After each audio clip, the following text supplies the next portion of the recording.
This podcast is brought to you by the Center for Christian Music Studies at Baylor University. This podcast was recorded at the 2014 Alleluia Conference. For more information about Alleluia, visit us online at www.baylor.edu/alleluia. We'll go ahead and get started. We may have a few more to come in as we're talking. We'll start out by singing just a little bit. Don't look in your handout because the song's not there. Yesterday I started and they all went, huh, what, where? And so anyhow, it's really simple. It's in 4 parts, but the text is all the same. It's God welcomes all, strangers and friends. God's love is strong and it never ends. So how many sopranos do we have? Okay, those who might sing alto, good. Basses, tenors, great, that's pretty even. We didn't have any altos the other day, and so I taught the alto part, and I go, altos, join with me. Nothing. So here we go.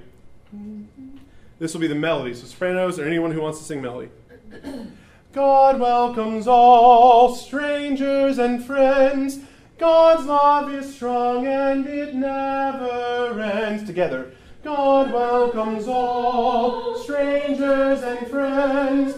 God's love is strong and it never... One more time. God welcomes all, strangers and friends. God's love is strong and it never ends. Good. Altos. Next, you'll sing, God welcomes all, strangers and friends. God's love is strong and it never ends. Altos. God welcomes all, strangers and friends. God's love is strong and it never ends. Yeah, you can do it up in your octave instead of mine. So let's do those 2 parts together now. Ready? And God welcomes all, strangers and friends. God's love is strong and it never ends. Basses, your part goes, God welcomes all, strangers and friends. God's love is strong and it never ends. Try that, basses.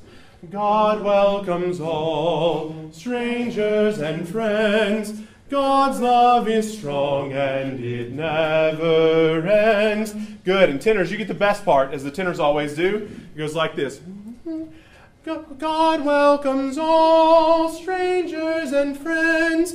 God's love is strong and it never ends. Tenors. God welcomes all, strangers and friends. God's love is strong and it never ends. Let's put all that together now. God, God, God. Here we go. Ready? And God welcomes all, strangers and friends. God's love is strong and it never again. God welcomes all, strangers and friends. God's love is strong and it never... One more time. God welcomes all, strangers and friends. God's love is strong and it never ends. Wonderful. Thank you for coming to this afternoon's session entitled The Iona Community, Transformation Through Work and Worship. There are really 2 reasons why we're presenting this session this afternoon. First of all, if you've looked in your program book, you'll see the list of clinicians for next summer. And you'll see the name John Bell on there. How many of you all have heard of John Bell, know of his work?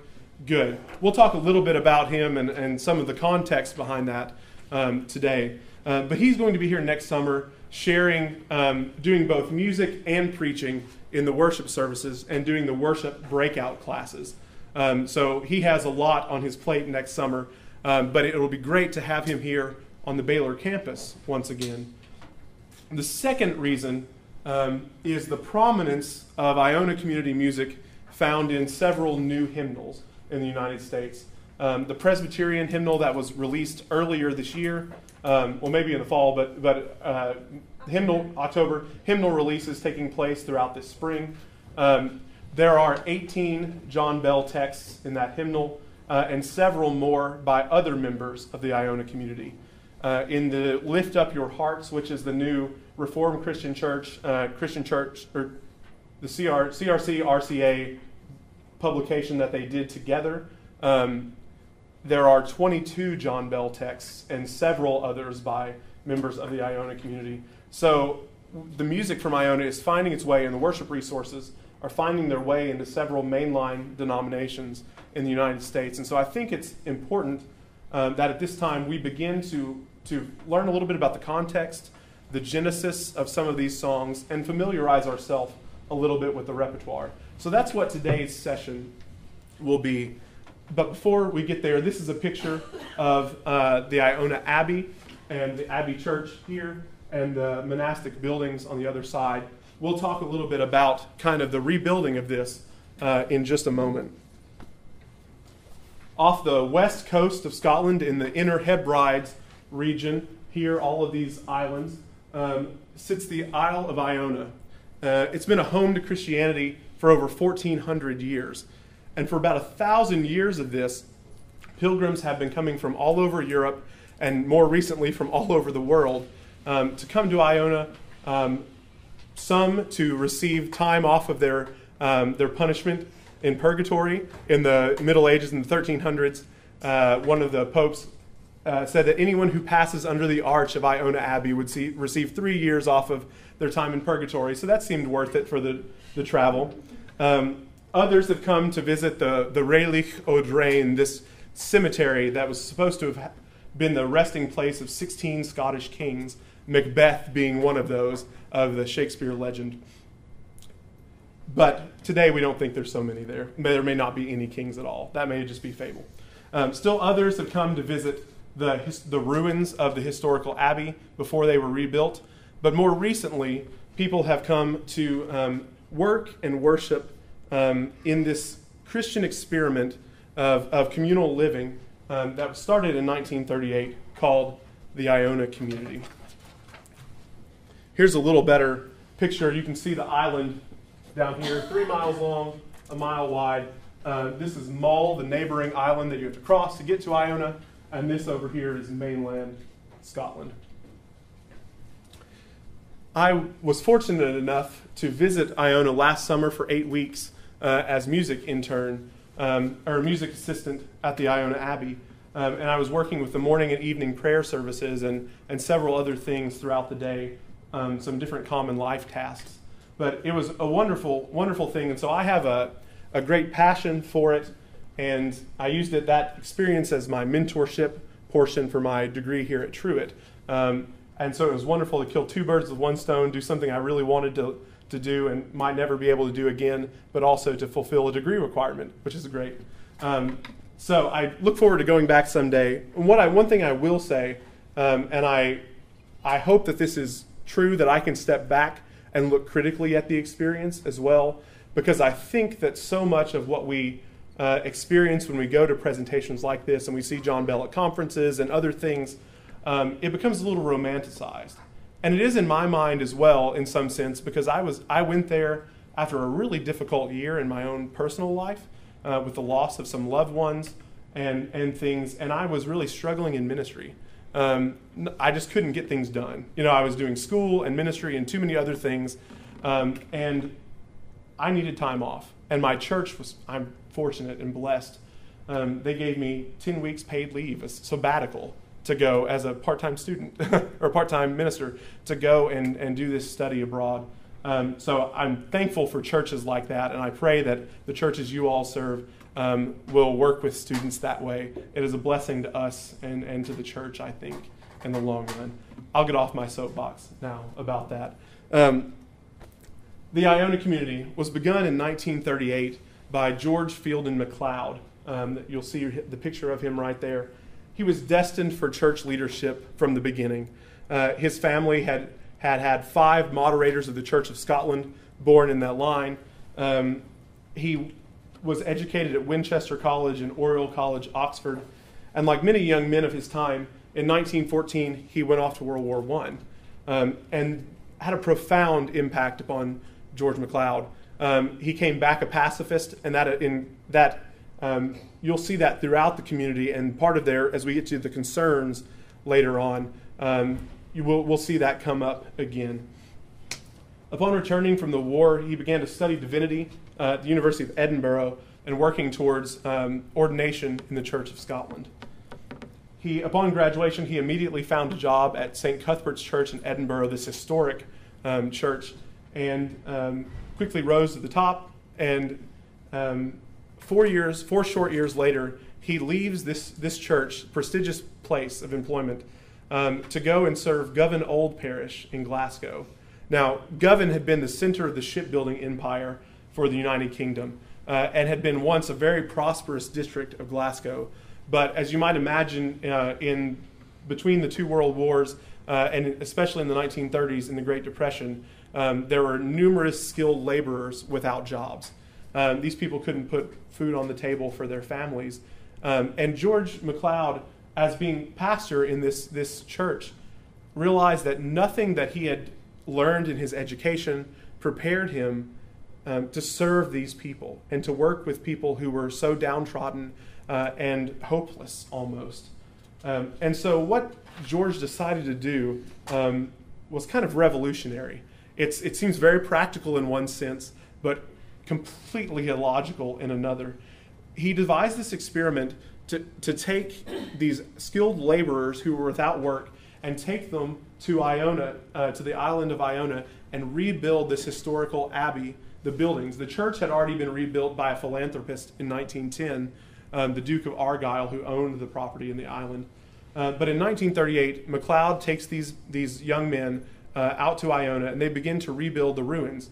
He also brings with him a whole host of young ministers, some who were still in their seminary training, some who had left but had not found jobs yet.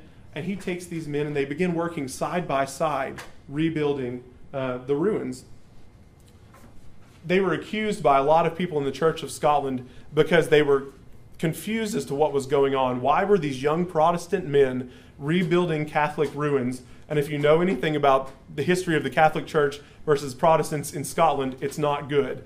And so they're accused of being halfway towards Rome and halfway towards Moscow because they're upsetting the social order in some sense.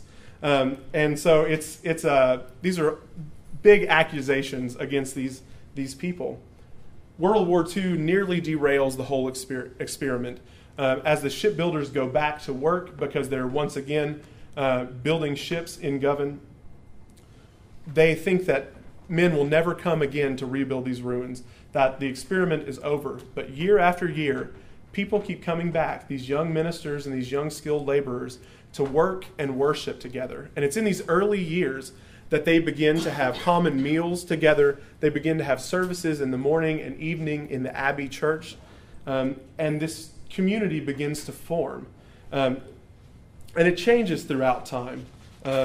We see that between the 1930s and the 1960s, they're primarily focused on rebuilding these buildings, and the community stays small.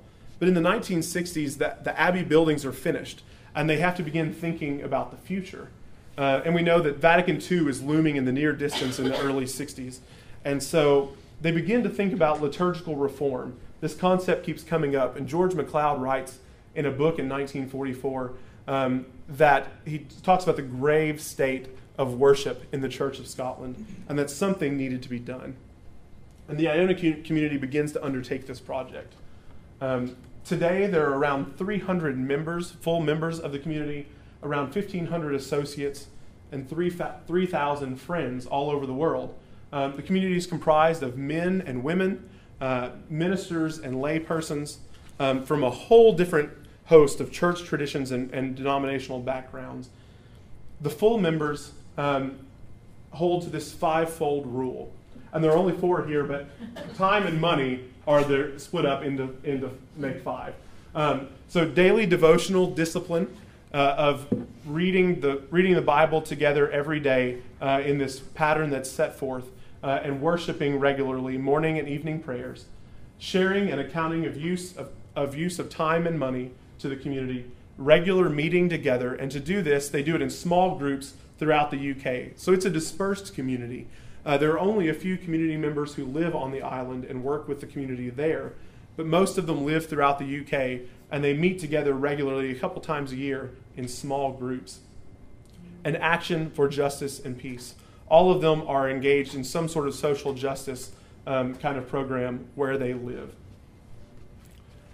The associate members have less of they don't really follow this as strictly, and the friends are mostly people who are financially supporting and helping the community. Are there any questions about this so far? Yes. How is their money? Is their money all pooled together? So there are different, that's a good question. There are different aspects to the community. So there are the island centers on Iona and Mull, which is the neighboring island. There are 3 different centers there where people come and spend a week at a time and stay. Those are supposed to be self-supporting. The publishing wing is supposed to be self-supporting. And the projects that they're doing in Glasgow, running from the main office, are supposed to be financially self-supporting. So sometimes they don't break even and they have to share and pool resources that way. But it's a very complicated system. For the members that go there, do they have their own private money, or is it all held in common?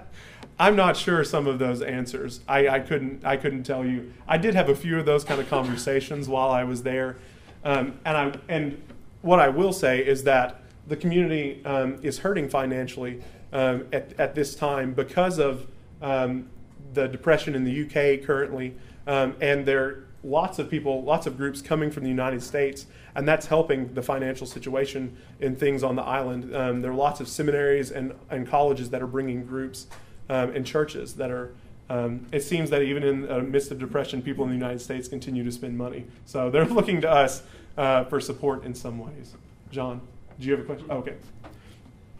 We'll move ahead, and we'll stop at a couple of different places, and feel free to ask questions. These are a couple of the priorities that the community espouses. If you were to go to Iona and you were worshiping with them, you would be using the Iona Abbey Worship Book, which is found in the chairs in the building. And this is a great resource. It has all of the service outlines in it that they would do throughout the week. And we'll talk a little bit about those. But in the inside cover, it lists these priorities for the community.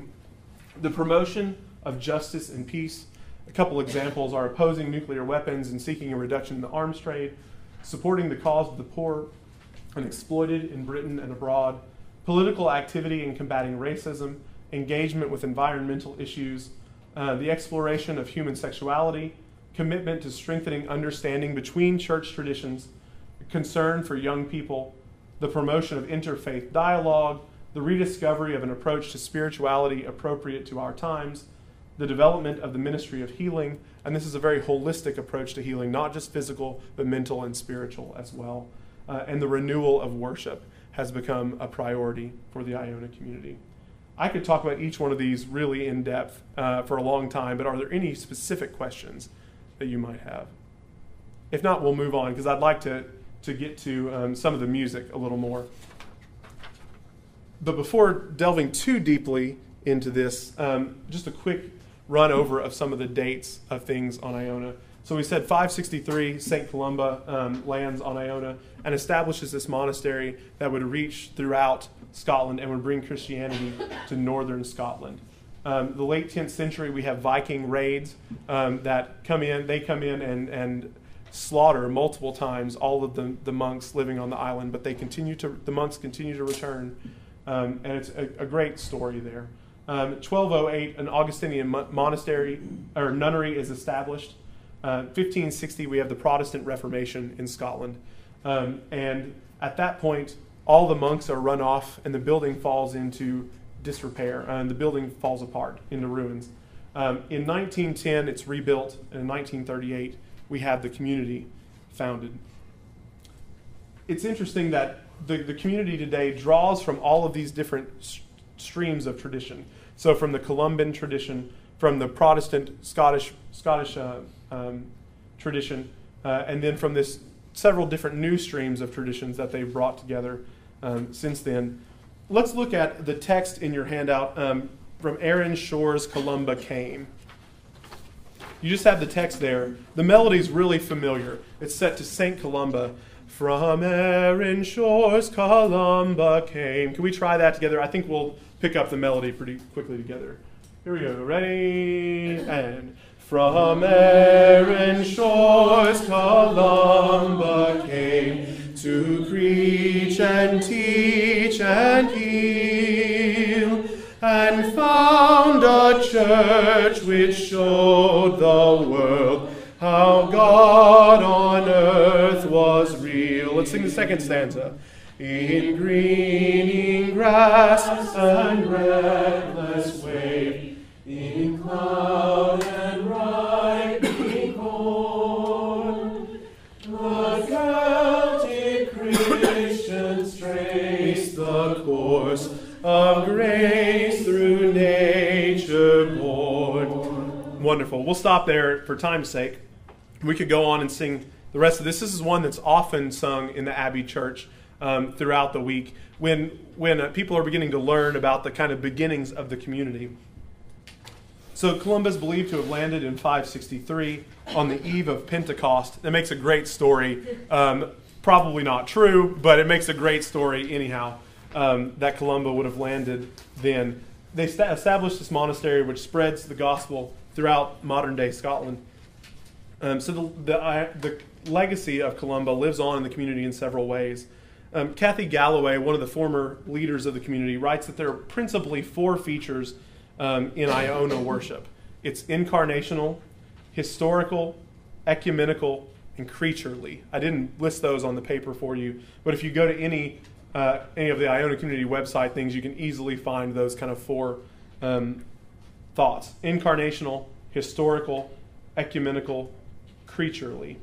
And she goes on to flesh these out a lot. We'll say that one of the, as we read or sang in that second stanza, in greening grass and reckless wave, so talking about nature becomes a huge part of, in creation, become a huge part of what is sung and practiced in the Iona community. Hospitality is the third verse there that we didn't get to, in hosting strangers, healing pain. So they're in some ways reading some of this back into Columba, and in some ways pulling it out of the Columba narrative. So there's a little bit of both going on there in the telling of this story. We also know that they're drawing from the Reformation tradition of psalm singing. And throughout the daily services on Iona, the psalms have a prominent place in the worship tradition there today. This is the inside of the Iona Abbey. It's a little dark on the picture. These are the choir stalls in the nave. So they're sitting facing one another. People worship in these seats, but also what you can't see on this side of the picture, there are lots of chairs that are moved into the Abbey. And as you might imagine, the singing is tremendous. All these hard surfaces, hardwood, stone vaulted ceiling. It's glorious. There's a piano up here in the choir loft that it was terrible, and it's been replaced, so that's good. But as you might imagine, there's no organ in this place because they couldn't keep it in tune. It would take somebody tuning it every day, which is impossible. So they don't, and the piano is horrendous because of that fact. The tuner was there 2 days before I arrived, and you never would have known it. And then the middle C broke the second day I was there. So we became piano technicians, even though myself and the staff musician, neither one were. We fixed it with a banjo string and a pair of pliers. I don't want anyone who knows what they're doing looking at the work that we took place in there. Now we'll move a little bit to the historical foundation for modern day worship. As I said, liturgical renewal in the 1960s became a big issue for the Iona community. And it really came into its own when George MacLeod left the leadership kind of position, and Ian Reid comes in, and it was his idea to form a resident group on the island. At this point, up until this point in the 60s, people had just been coming for the summer and staying and working together for a few weeks at a time. The vision that Reid had for the community at that point was to have people from all over the world, pilgrims, come and stay for a week at a time and work and worship together. So there's a resident group that lives there year-round that kind of oversees what's taking place there. So some weeks groups come and they focus on maybe Celtic spirituality, and they talk about Columba and the heritage that they have in that. Some weeks they come and talk about specific social justice issues. Some weeks are directed at youth and young adults. So it changes each and every week, and the dynamic of the group changes because you have different people from all different parts of the world. Some weeks we had 40 German speakers there, and some weeks we had a group from the Middle East, and some weeks there was multiple groups. So there were about a little over 100 people staying in the Abbey, and then there are 2 hotels on the island that are another couple hundred people housed. So at any day, at any time, there may be a couple hundred people worshiping together in the Abbey, but about 100 living and working together throughout the week. We'll look quickly at the worship week at Iona, and the music that we have. As we look through the music of the Iona community, you can point back to these services throughout the week and see where most of that music fits. It's being written for a specific place, but it's finding its use in other places around the world. I remember my first semester here at Baylor, we had David Crowder come on campus, and it's totally different than Iona. But David Crowder was speaking, and he said, I began writing music for my local church, and it just so happened that other people enjoyed it, and other people were able to sing in. That wasn't the plan from the beginning. And while there is a huge publishing push at Iona now, and they're beginning to move into this stage of we're writing music for other people, not just for ourselves. Early on, the music written by the Iona community was to be used primarily in these services, and it just found its way into use in other churches. I think that's an important distinction to realize. And as we go throughout the weekly services, if you have any questions, I'd love to chat about each one of these, and I can tell you stories about all of them. The worship week at Iona runs from Saturday to Friday. And that happens just because of the schedule of visitors coming. They arrive on Saturday at noon and spend the afternoon getting settled. Saturday evening, we begin with a welcoming service, a short, simple service at 9 p.m. that evening where they meet together. Let's look at the next song you find there, Let Us Stay Together for a Time. We'll sing just maybe the first 2 stanzas of this. Wonderful text. It's used often in the welcoming service, is where it finds its place each week. How about we just start in this key? Let us stay. How about that? Let us stay together for a time. Let us stay together for a while. When the evening is approaching and the day is almost spent, let us stay with one another for a time. All we have in common is a road. All we have in common is a journey. We are simply fellow travelers who are passing in the night. Let us stay with one another on the road for a time. How about the second stanza? Dare we trust a stranger with our dreams? Dare we trust a stranger with our story? If we cannot hide our fears, let us share our hopes and fears as we stay with one another with our dreams. All we have to offer is our word. All we have to offer is a Bible. Let us open it between us till the fire burns within, as we stay with one another in the Word for a time. And it speaks of the fact that we come together simply for this week. This group of people is unique, and they'll never be in the same place at the same time again. And so the worship that takes place that week is special amongst them, and it builds relationships that will last forever with people all over the globe. That's a wonderful text. It's found in the Iona Abbey music book, and I believe this is the only resource where that text is found of all the things that have been published. It's written by Brian Woodcock, who was he was the warden of the centers on the island. Wonderful, wonderful man. Wrote this beautiful, beautiful text. That's mostly used in the Saturday evening welcome service, along with such texts as the Celtic rune of hospitality that many of you could probably quote. We saw a stranger yestereen. We put food in the eating place, drink in the drinking place, music in the listening place. And with the sacred name of the triune God, he blessed us and our house, our cattle, and our dear ones.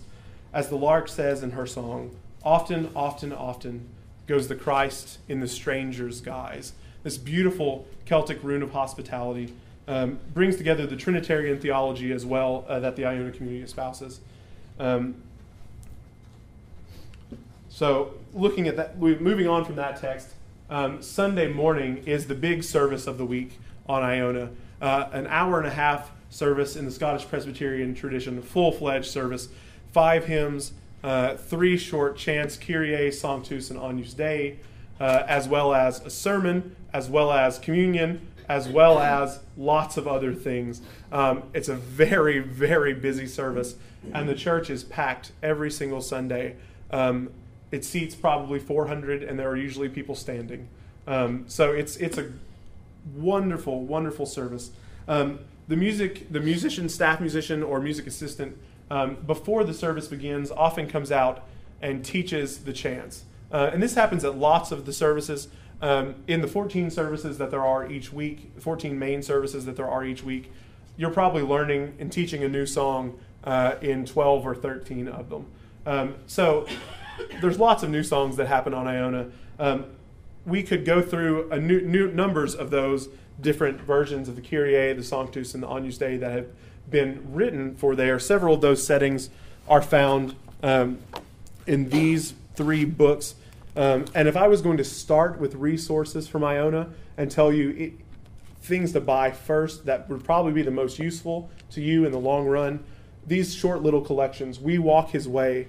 I should tell you there's a resource list at the back of your handout if you haven't found it that has information for all of these, so you don't feel like you have to write down a whole lot during the presentation. But We Walk His Way, Come All You People, and There Is One Among Us. 3 shorter songs for worship is the subtitle there. Several settings of those chants, as well as lots of global songs and other things that have been written for worship in the Iona Abbey. There's CDs out. There are CDs with with almost all of these products. They're very good at that. And it's really helpful, especially when you get to some of the global songs that are unfamiliar, and there are tricky rhythms in some of them and things. And if you're like me, sometimes it's just easier to get the feel of it by listening to it. And so that's very helpful. Thank you for that point. There are also lots of symbols that take place in conjunction with worship at Iona. One, at the end of Sunday morning worship, as everyone exits, they receive an oat cake that they're asked to share with someone when they exit into the cloisters, to share your story, to talk about how you got there, where you're from, all of those kinds of details. And that's just a short, an easy symbol. In lots of the other services, we can talk about some of the things that took place in those services that made them special. The Sunday evening service is at 9 p.m., just like all of the evening services. And it's a quiet service. Usually it lasts about 20 minutes, a couple of responsives at the beginning and at the end, and about 15 minutes of silence in the middle. And that's often followed by a service in the style of Taizé. It's a great way to follow up that, even with a little more silence, but with some singing. And as you'll find out in our discussion, there's lots of space in these services for singing. Every service, with the exception of the quiet service, is filled with music. And so that just permeates the life of Iona. When people are working together in their common life tasks, You find them singing and humming along with one another. When they go out on Tuesdays on the pilgrimage around the island to the different sites on the island that they have the opportunity to do each Tuesday, each place that the group stops, there are songs that are sung. So music just permeates the whole life of everything that is done at Iona. Do they sing Taizé songs as well? Yes, in the Taizé service, it's all Taizé music. So that I'll get to in a minute, kind of where they draw a lot of different resources from, which I think is one of the great things. Whereas at Taizé, you would only find Taizé chants and music. At Iona, you're going to find everything imaginable. And so everyone comes and finds something that they can recognize and that's meaningful to their tradition. And that's one of the great, wonderful things about Iona. Monday morning begins the regular morning offices. So these begin at 9 o'clock, short services of about 20 minutes with a few responses, a psalm reading, a text from the lectionary is read, 2 hymns, and the service begins with a call to worship, but it doesn't end with a benediction. Conversely, the evening service doesn't have a call to worship, but does include a benediction. And so they frame all that is done throughout the day in worship. Another interesting thing, when you leave the morning service, everyone goes to what's called common life tasks. You may be assigned to sweeping the floors, cleaning toilets. Thankfully, that wasn't my job. Or chopping vegetables for lunch or dinner. Those kinds of things are done by everyone who participates in all of those kinds of tasks. And work becomes worship in some ways. We carry on, and as I said, you find people humming the songs that were sung that morning in worship and singing them while they're working together. It just goes further into building these relationships, strengthening the relationships between individuals. The evening service on Monday is a service of prayers for justice and peace. This happens each and every week. Some weeks are more difficult than others. Some weeks we did things about thinking about where your food comes from, looking at ecological kind of matters. Some weeks it was looking at things like nuclear proliferation. Some weeks it was dealing with issues like FGM, female genital mutilation, which the groups that have gone to Kenya from Baylor have encountered, and we sponsor I think 16 or 18 girls now to go to school year-round who have escaped this practice. And so I had been wrestling with that for 4 years since the time that I went to Kenya or 3 years, from the time I went to Kenya until I went to Iona. And when I heard that was going to be the topic of that evening's service, I felt sick the whole day because I didn't know how we were going to address that in worship. I couldn't figure it out. And there were people who left during the service. And rightfully so. I hold that against anyone. Because the symbols that we brought into that service were gut-wrenching in themselves. We brought in a sheet, and this was not my idea at all. The lady who was leading that service brought in a bed sheet, and on one side was written girl, and on the other side woman. And symbolically, the action, they came in and sliced the sheet in half. And said, this practice takes away the innocence of these girls, and in most cases destroys the future that they might have had. And if that wasn't difficult enough, as we went throughout the service and we got to the time of response, of what our personal responses were going to be, we were all asked, and not forcing or coercion, but if you decided to stand in solidarity with these girls, to come forward and cut a piece off of the sheet yourself as an action of standing in solidarity with them. And it was difficult. It was really hard. And there were people who left who could not do it. And I understand. It took me 3 years to get to the point where I was able to do that. How do you go into another culture and tell them that their practice that they've been doing for so long is inhumane and unethical? But I think that Iona is a place to deal with those kind of issues and talk about them in community and worship. I wouldn't do it on a Sunday morning in my church, certainly, and they wouldn't do it on a Sunday morning either. But I think that in our own churches, we need to make space to wrestle with difficult issues in worship. So that's one thing that you can do at Iona that can't be done in a lot of other places. Tuesday morning is, again, the morning office service, that short 20-minute service. Tuesday evening is a service of healing and the laying on of hands. People are invited. During the service, prayer or names are read that have been left in the church during the week by visitors in a prayer corner. And people who are there in the community will submit names as well. And they're read during that service and prayed over. And then people are invited to come forward and receive prayer for healing, whether that's physical, mental, spiritual, all of the above. And it's a very interesting service. It has a little bit of a charismatic flair, and that they would never say that, and they would be upset with me for saying that, but it's true. There's a little bit of a charismatic flair there that you don't expect, but it's because of this. There's this bringing together of so many traditions and people from all over the world, and it's just a wonderful, wonderful service. And I can attest that healing does take place in that. Yes, sir. When they lay their hands on, is there music? Do they sing as they lay on their hands? There's not music during that point, but there is a congregational refrain that everyone says together, and it's in the worship book, but I can't remember. I should remember it because I repeated it 8 weeks in a row, but it's been a whole year, a little over a year. So the service of laying on of hands. Wednesday morning, again, the morning office. Wednesday evening is a service of creativity and commitment.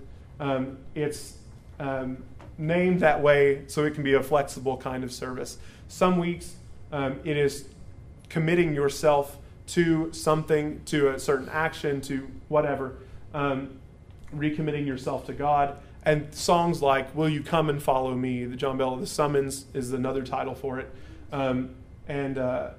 That's found its place in that service is where it began. It fits very well there. Sometimes, some weeks, they engage the creativity part of it by using things that the visitors have put together that week. So things that they've written, poetry that they've written while sitting on the beach, or climbing the mountain, or whatever. Sometimes they use photography that people have taken. One week they asked them to go out and take pictures of all the crosses they saw around the island. And it was really interesting. People came back with pictures of actual stone crosses. Some people came back with there was one that was a wire fence. Somebody just took a one little section of it. One person came back with bird poop that was in the shape of a cross. It was great. Very shocking and surprising. But it was a cross nonetheless, a natural made cross. So service of creativity. They brought in all of those kinds of things into those services. Thursday evening was a service of Holy Communion, and it's juxtaposed against the Sunday morning service of Holy Communion. The Sunday morning service is this grandiose Scottish Presbyterian service. The Thursday evening service is the complete opposite. They put a table down the middle of that nave that we saw earlier, and they bring in chairs around the end and benches to fill the middle, and it's very intimate, a very intimate setting of communion. And as in the Scottish tradition, Presbyterian tradition, they pass the loaf and the cup from hand to hand, and so you're seated beside these people and sharing the body and blood of Christ with them. The Friday morning service is a leaving service, and it's the only one that's not at 9. Well, the Sunday morning service is not at 9 o'clock. The Friday service is changed because of the ferry schedule, so you can actually get off the island. They do it earlier. But it's a great service that ends with a sending forth, saying, we realize that we've only been here for this time, and we can't recreate this, and it's been a special moment. Now go out into the world and share the gospel and the things that you've learned here this week. So that's kind of the end of the week. Yes, John? Jake, how are, besides just worshiping in what used to be a Catholic monastery, how is the Catholic tradition and even maybe Orthodox tradition represented at Iona? Not as much as they would like, and I think that's a struggle for the community. They would like to see more Catholics finding their way to Iona and Eastern Orthodox. Do they entertain maybe having a priest or something doing communion? They would, and they've had that at different times. The Sunday morning service, even though it's in the Scottish Presbyterian tradition, is overseen by anyone who's ordained. So there were Methodist ministers who oversaw the passing out the elements. There were and preaching as well, and there were Anglicans and Episcopalians from the United States and different traditions represented there. And again, that's one of the hallmarks, is that all of these different traditions are represented, but not as much. They sing a lot from the Catholic and in Eastern Orthodox kind of traditions, but not so much in the leadership reflected or in the people who come. That's a great question. Let's move on very quickly, because I'd like to sing through these other songs that we have and leave just a moment for questions at the end, if we get there. This is John Bell, a fairly recognizable face. John Bell is kind of the voice of the community in the UK and abroad. It didn't start out that way. He didn't try to do that. But he's a wonderful hymn text writer, a great speaker, a deep thinker. In 1984, the Wild Goose Resource Group began, which is the genesis of all of this material, principally under the leadership of John Bell and Graham Mall. John Bell grew up in Kilmarnock, just south of Glasgow, has degrees in music, English, and theology from the University of Glasgow. But it's his passion for youth ministry and for ministry with the marginalized and the poor that brought him to the Iona Community in 1980. John Bell, Graham Mall, Allison Adam, Myrie Monroe, and Joe Love have primarily made up the Wild Goose Resource Group over the years, but this changes some.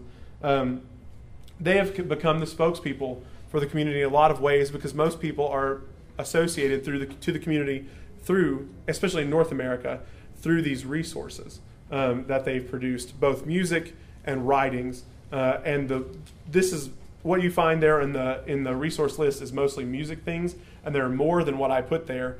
Those are just ones that I'll reference in this session. But there are tons of resources of services that have been created for the Abbey that you can find and purchase, and writings about the community and so many other things, writing about Celtic spirituality, that if you look at, GIA is the publisher of most of those things in the United States. But you can find things that are published by Wild Goose in Glasgow online. They're a little more expensive, but that's just the way it works. John Bell, as I said, will be here next year with us at Alleluia. In his book, The Singing Thing, A Case for Congregational Song, it's this blue book right here, and there's a companion volume, The Singing Thing 2, Enabling Congregations to Sing TOO instead of TWO. But I like to notice those kinds of things. But these are great books. If I was teaching an undergrad course in congregational song, they would read this. As learning to lead congregational song, it has everything from talking about acoustics and what kind of environment people sing well in, how to approach teaching different songs. He has kind of a typology for looking at different songs and the way, part songs especially, and the way you might teach those. Unaccompanied or different things. Talks about instrumentation, all kinds of things. These are great books, really quick reads, and humorous to boot. So it's great. Great resources. But in that first book, he writes about 4 stories from a seminary class that he taught, where he asked people to share about how congregational songs affected their understanding of God. And his conclusion is that what we sing really does shape what we think about God and how we understand God. And so the Iona community has been very cautious about what they sing. And it's led them to write many songs that fill in what they perceive to be gaps in the theology of today. And in the songs, as theology has progressed throughout the 20th century, for instance, liberation theology or feminist theology, there haven't really been a lot of people writing songs that employ those different positions. So the Iona community has kind of jumped on board with that to fill in those gaps a little bit. So in my own tradition, some of those I can't use, and I wouldn't agree or espouse the theology of some of them. But there are others that I can pick and choose and say, yes, my congregation can wholeheartedly sing this, or this might push the envelope a little bit, but it might get us to think. Which is a good thing usually. So what we'll talk about from here in the next few minutes, well, let me talk about these first, and then we'll look at those songs. we'll move really quickly. Ecumenism is one of the distinctives of the community. During the 8 weeks that I was there, we had people from the Church of Scotland, Anglican and Episcopalian, Presbyterians, Catholics, Lutheran, so the Church of Sweden falls under that, Methodists, Baptists, Quakers, and a whole host of others. Hospitality is important. All the meals at the community are shared meals. So each meal you're sitting around the table with a different group of people, and you're working together throughout the week. And great hospitality is shown there, more than anywhere else I've ever experienced. Care for creation, as we talked about, is a big issue. Work as worship, we've already covered that.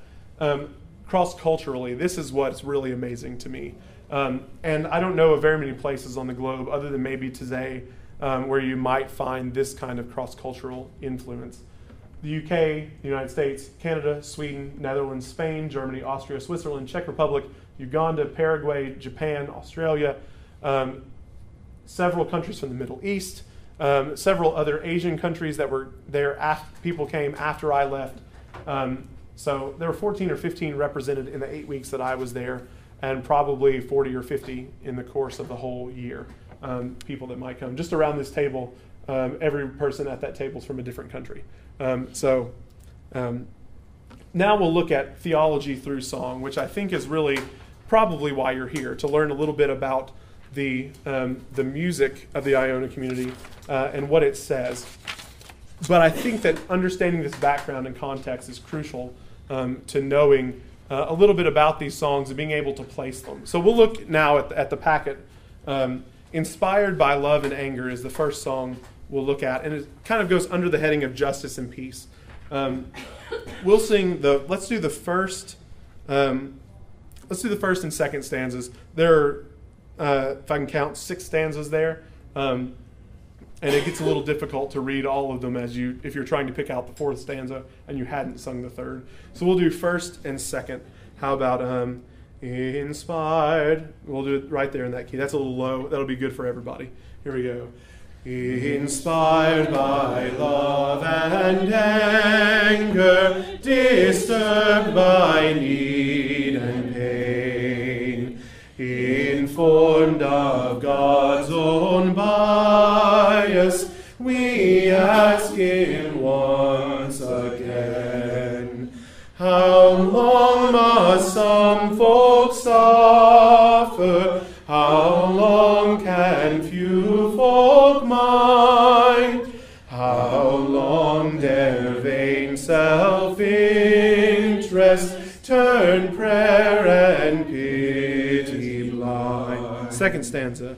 From those forever victims of heartless human greed, their cruel plight composes a litany of need. Where are the fruits of justice? Where are the signs of peace? When is the day when prisoners and dreams find their release? Not only is it a great text, it's a great melody. It's set to a great tune, the Sally Gardens tune. And you can just imagine this in kind of a Celtic flair.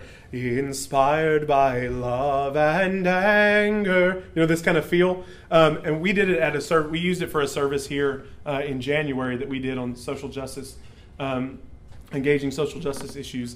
And we did it with guitar and cello and violin, and soloed out the first verse and the 4th verse. I think, the 4th verse. Fifth verse. God asks, who will go for me? Who will extend my reach? And who, when few will listen, will prophesy and preach. This kind of changing this language. I mean, so we thought it would be great to solo that kind of verse out as well.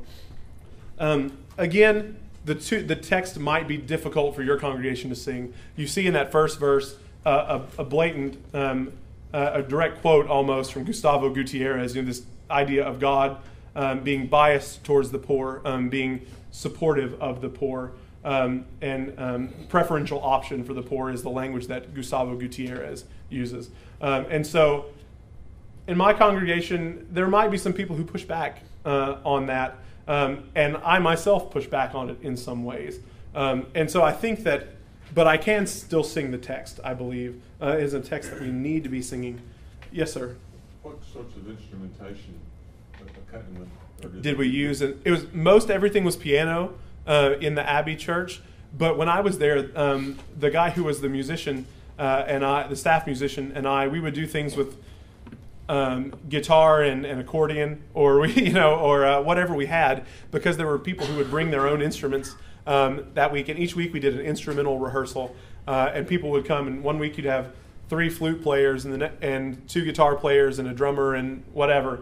And the next week you'd have a bagpipe player and 3 professional orchestra quality violin players. And you go, what can we do with these kind of combinations of things?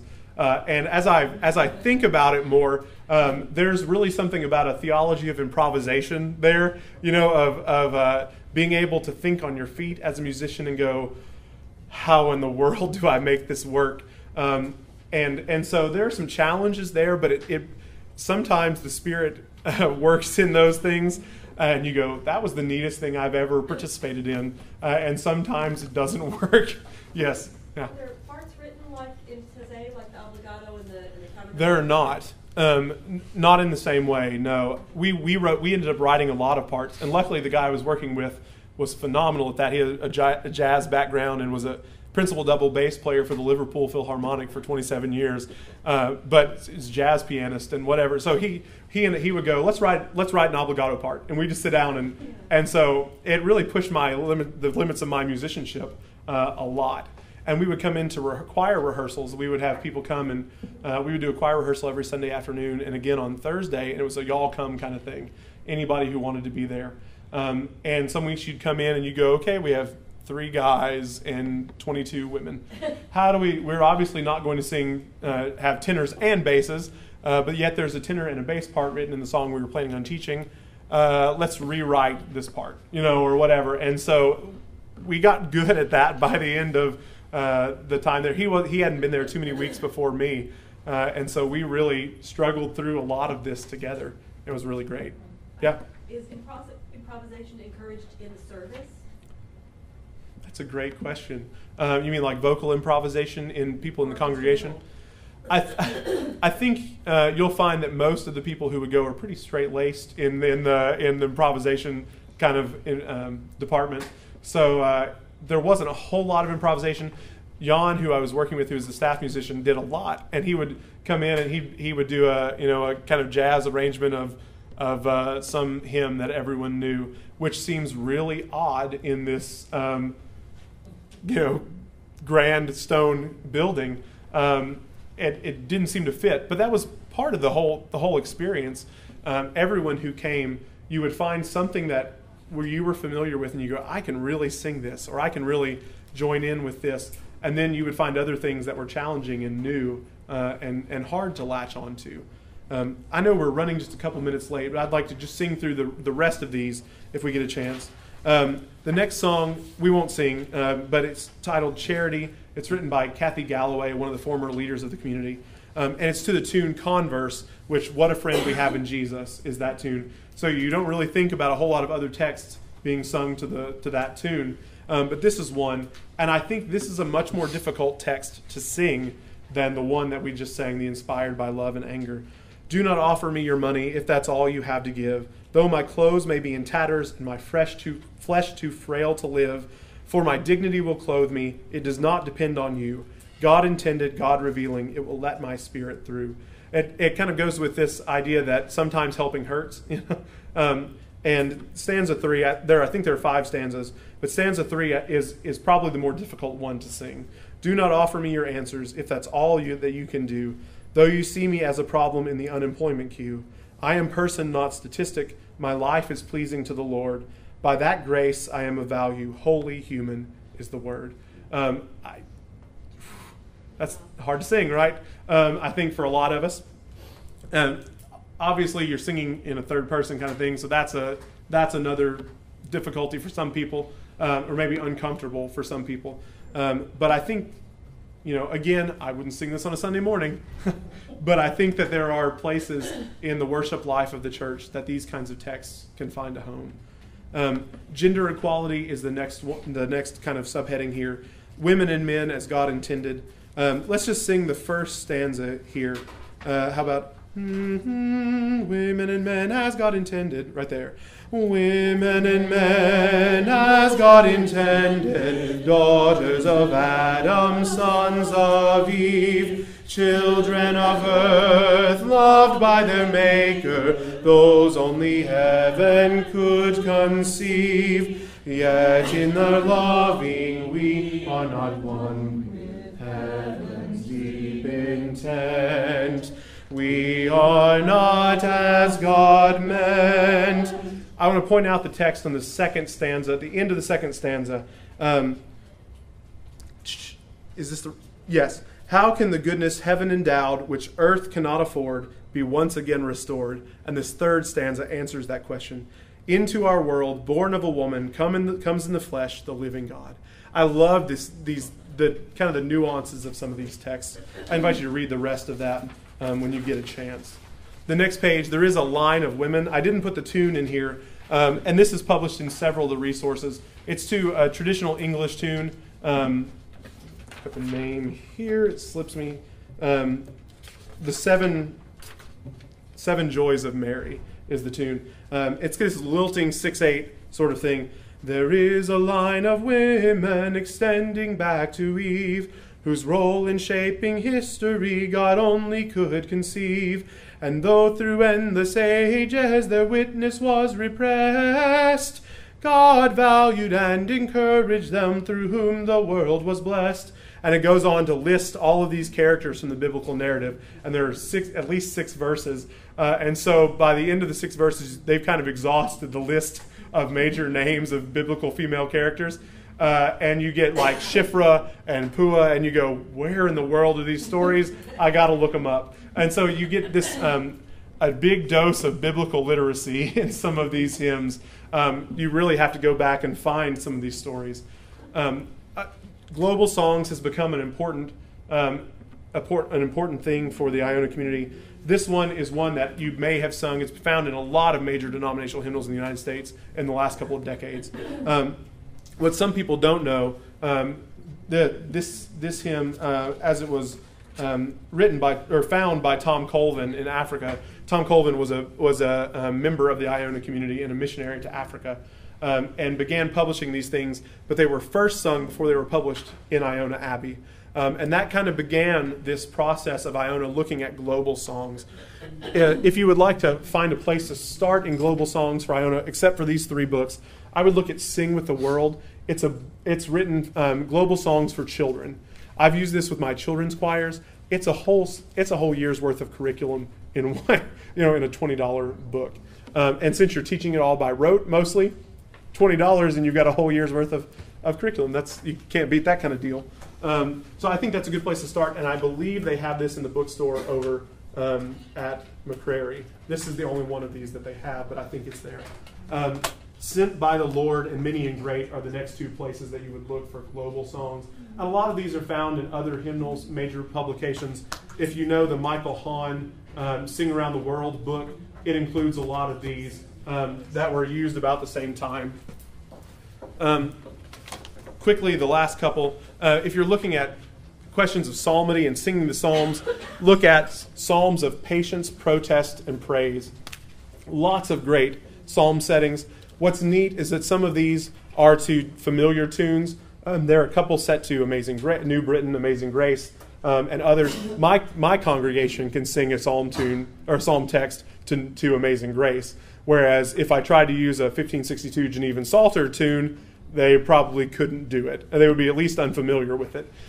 So this is a great place to start. There are lots of psalm antiphon kind of settings where the congregation has a response to a soloist kind of singing the psalm verses. It's a great place to look. The last hymn that I want to look at is this: We Cannot Measure How You Heal.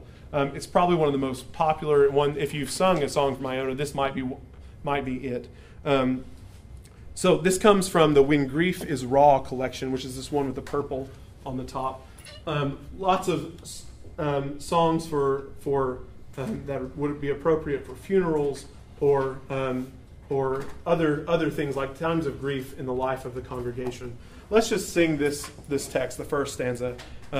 We cannot measure how you heal or answer every sufferer's prayer, yet we believe your grace responds where faith and doubt unite to care. Your hands, the bloodied on the cross, survive to hold and heal and warn, to carry all through death to life and cradle children yet unborn. This would have found its place beginning in that Tuesday evening healing service.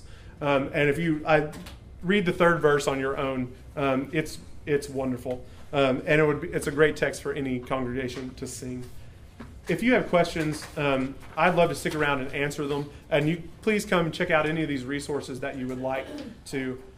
Thank you for coming. I hope this has been informational for you and meaningful. And that